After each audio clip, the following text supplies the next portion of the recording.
Eu vou expressar aqui meus pontos de vista sobre essa prova. Esses pontos de vista foram adquiridos depois de várias palestras. Eu assisti várias palestras, pessoal do INEP, e assim, eu criei alguns pontos de vista e vou mostrar para vocês, tudo bem? O meu primeiro ponto, o Enem não é vestibular. Primeiramente, se você está se preparando para o Enem, como quem se prepara para os atuais vestibulares, você não terá muita, mas terá um pouco de dificuldade. O novo Enem não é uma prova que quer aprovar você para o vestibular. O Enem só quer saber o quanto você sabe. Sobre as questões do Enem. As provas do Enem exigem muita atenção das pessoas que estão se submetendo a ela. Na realidade, as provas não são difíceis, se você souber interpretar as questões e aplicar os conhecimentos a ela. Para mim, as provas do Enem são mais de interpretação do que simples aplicações de fórmulas decoradas. Um fator muito importante para essa prova de 2010 é a admissão da teoria à resposta ao item. Para quem não sabe, essa teoria é uma teoria muito complicada e confusa. Fui a uma palestra esses dias que explicava a teoria e meio que fiquei confuso, mas eu compreendi um pouco. O palestrante era o professor estatístico do INEP, professor Dalton. Achei muito interessante essa palestra e compreendi que para os que não estão se achando preparados para essa prova, o importante é estudar nessas poucas horas que faltam coisas simples e fáceis. O resto é aí com o que você já sabe. O Enem também mede experiência de vida, por isso é muito importante você focar somente nas coisas simples e colocar em prática o que você já sabe.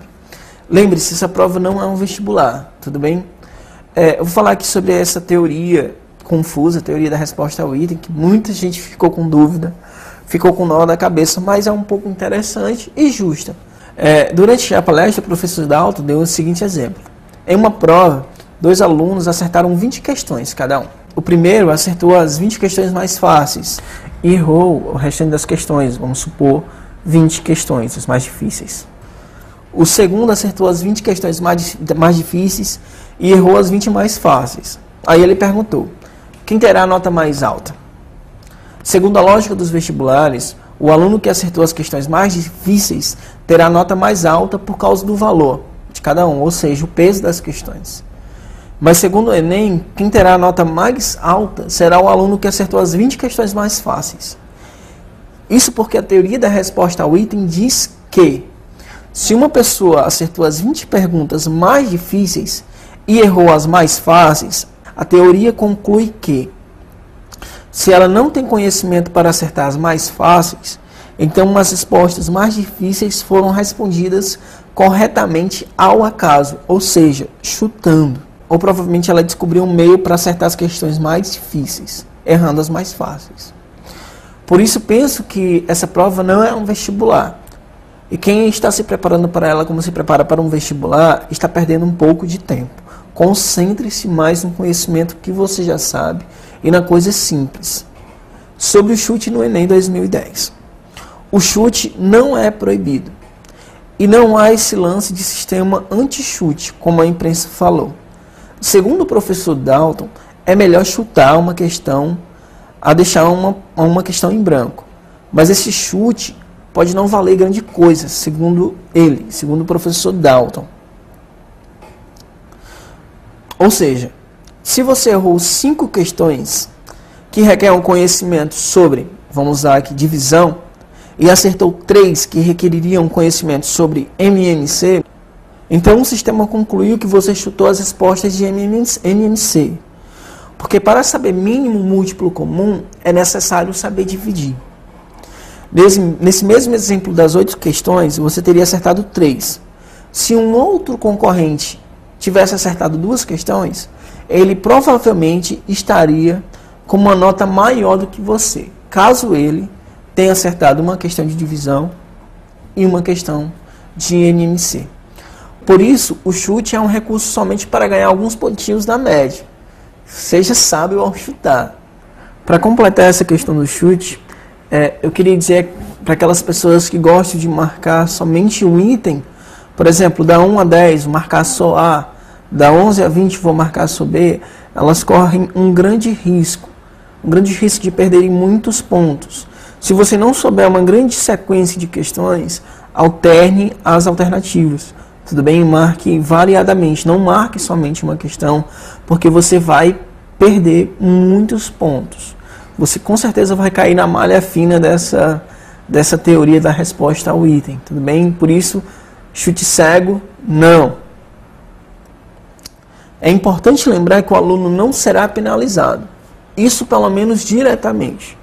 Mas indiretamente, se você pensar, você vai ser penalizado. Se você acertar uma questão no chute, você não vai conseguir alcançar o valor máximo dessa nota, dessa questão. Tudo bem? Por exemplo, você acertou 3 questões aqui, da primeira questão até a 10ª, você acertou a primeira, a segunda, a terceira.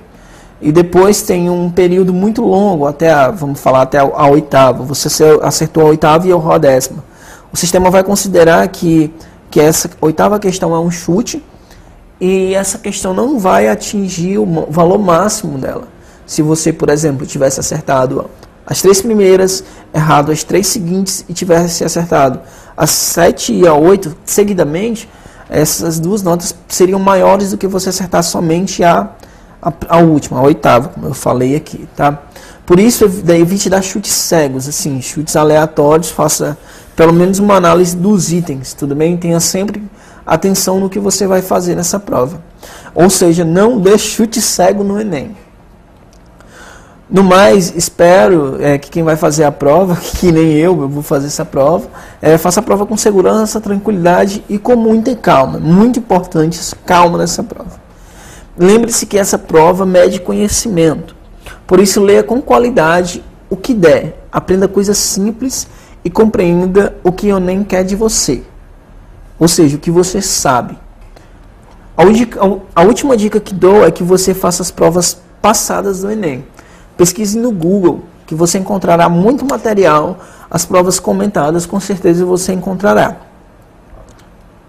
No dia da prova, sugiro que você leve 2 canetas, vai que uma falha. Tá? Não leva caneta vermelha, pelo amor de Deus. Levar um lápis para você fazer os cálculos, né, que eles só dão uma folhinha. Eles não aceitam lapiseiras, pelo menos eu acho que deu uma lidazinha nas regras lá, porque a lapiseira não é transparente. Levar um apontador, uma borracha para você ficar apagando os cálculos que você vai necessitar se você tiver muita dificuldade. 1 litro de água, no mínimo, tá? Acho que no máximo também. Levar 500 ml e você vai beber logo toda uma vez, principalmente se você for grandão, igual a mim, assim e tal. Algo para comer, com 2 bombons sonho de valsa, porque dá fome, meu amigo. Passar 4 horas sentado, dá fome. E assim, para as pessoas um pouco mais descontroladas, assim, levar um comprimido para dor de cabeça, porque, meu amigo, ferve, sua cabeça esquenta lá. Tá? No dia anterior da prova, tá? Vou dar uma dica assim, de experiência para vocês. No dia da prova, tenham muito cuidado com a alimentação. Tudo bem? Nada de rodízios, comidas de difícil digestão, bebidas alcoólicas, tá? Durma cedo e no dia da prova saia da sua casa pelo menos às 10h30. Eu vou sair 10h30 porque aqui em Fortaleza é horário de verão. Lembre-se que os estados do Nordeste, as provas começam ao meio-dia. Os estados do Norte começam às 8h, se eu não me engano. Mas dá uma olhada aí no fuso horário. Tudo bem? No mais, pessoal, é só isso. Espero ter ajudado vocês aí no dia do Enem. Espero ter ajudado vocês aí para a prova do Enem. Até mais e boa prova, galera. Tá? Desejo muito sucesso para vocês. Até mais.